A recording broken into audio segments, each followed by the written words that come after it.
You are all familiar with shows like Demon Slayer or Attack on Titan, or even The Walking Dead. There is one thing that they all have in common that is very different from regular fantasy genres, and that is one type of enemy, and I'll explain. In Dungeons & Dragons, you have numerous types of creatures: aberrations, beasts, celestials, constructs, dragons, elementals, fae, fiends, giants, humanoids, monstrosities, ooze, plants, and undead.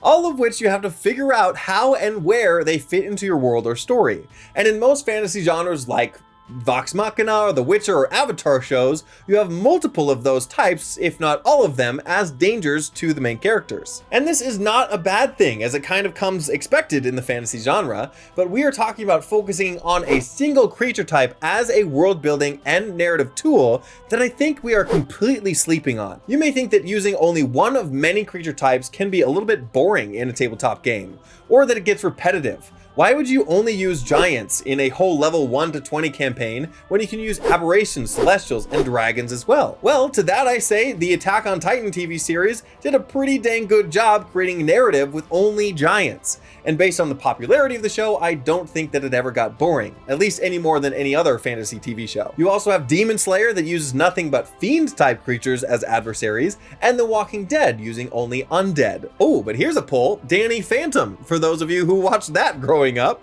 Just ghosts, yet we enjoyed it thoroughly. So think about a world and story that might just come from aberrations, which sounds like an alien invasion campaign. Just have celestials be the main adversary, and heaven has come back to take Earth back from their original creation of it. A world of beasts where you have something more like Pokemon, or stuck in the ancient world of dinosaurs. With constructs, you might find something more like an AI takeover, or something like Pacific Rim. With just dragons, you have a fantasy excuse to just use all types of different dragons in the world, because who doesn't want that? Their greed for territory may have caused genocide for all other mythical creatures. Elementals would be fun primordial world, or a planar incursion. With fae, you might have something straight out of Alice in Wonderland or Pan's Labyrinth. With just humans, I think you get to explore more of the social and societal aspect of magic in a non-magical world. More of a superhero and supervillain aesthetic. Monstrosities could easily come from science gone wrong, pandemics causing mutations in the animals that we're familiar with. And with oozes, you might have something more like the old movie The Blob, but escalated to level 10. Plants are a fun element to bring in exploring an unknown world, or unknown location where the evolution of plants develops separately from the rest of the world, or an overgrown world where plants have evolved past the creatures that ate them. So there you go, a dozen campaign ideas using just one creature type. But there is also many more benefits to this than just a good story. Because when you world build and prepare for future sessions, half of the work is done for you in knowing what kind of monsters you're going to put in front of your players. You don't have to worry about the other 13 creature types at all, how they fit into your world, and how they influence the ecosystem or society at all. It's a lot simpler putting two elements together than finding out how 14 different ecosystems interact and think of one another. I will say that you do choose narrative focus over a plethora of options, so I guess it comes down to whether or not you think more options is easier or not. But I think the best benefit to narrowing down the adversarial focus is the narrative element. All of a sudden, all random encounters make a lot more sense, and players won't go down a rabbit hole investigating the history of trolls in the area after you roll an 8 on the random encounter table, and then the real danger is an aboleth controlling the seaside town where they were supposed to go in the first place. But it is also easier to set and subvert expectations with the creatures themselves. Take Attack on Titan, for example. As far as they know at the beginning of the show, the Titans were only of one type and of a certain height, and nobody got to turn into one. And then they got to learn about how that's not the case in the future. In a world where giants are a focus, it is easy to set an expectation of what they are after a few encounters,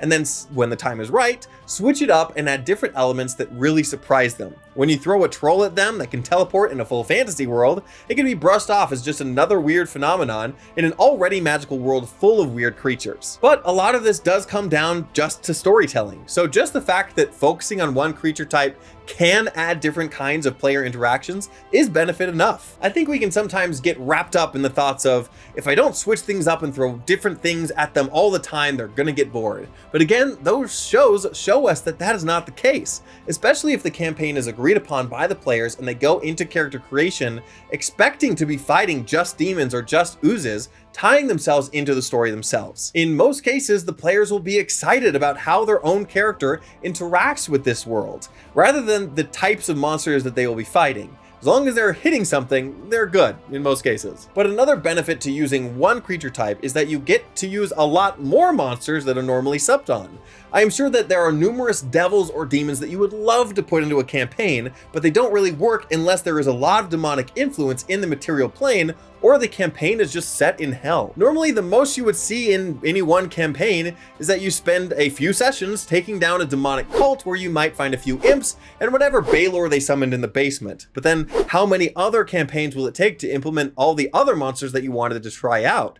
It's a lot simpler to introduce a devil into a story focused around devils. And then you might say, Riker, that's all fine and dandy for fiends. There are a lot of them, but what about plants? There's over 250 official types of fiends, and there are only 60 official types of plant creatures. Well, what a perfect opportunity to look into and support third-party creators to expand your monster repertoire. And I have plenty of that third-party content on my monthly magazine and on my Patreon, so if you want to support the channel, go ahead and check that out, link in the description. But at the end of the day, if you still want to populate your world with other creature types, you can just keep the focus creature type at the forefront of the story, and you should have a similar outcome. And you don't have to just focus on the creature types already provided. Instead of celestial, you can take more of an underwater type. And you may take elements from all different kinds of creature types, celestials, aberrations, beasts, constructs, etc., but all of them are chosen because of their swim speed and being more aquatic in nature. Or an alien world with more of a poison theme, and you have a high predator versus prey ecosystem with various different types of poisons and venoms. Or when you do a giant theme, you can include things like giant ants, giant fish, and giant other types of creatures for a Honey, I Shrunk the Kids or a Jules Verne Mysterious Island type of vibe. But whatever the vibe, theme, flavor, or creature type is, the purpose is to focus the player's adversaries into a recognizable classification to explore all facets of storytelling within it, to embrace that simplicity to create a fantasy story like no other. If you want to continue to exercise unique methods and aspects to your world building, check out my video on integrating weather phenomenons in unique ways to your setting, or completely overhaul the process that you take to your world building with this video here. Now go out there and make the world a better place, both on and off your table. See you in the next one.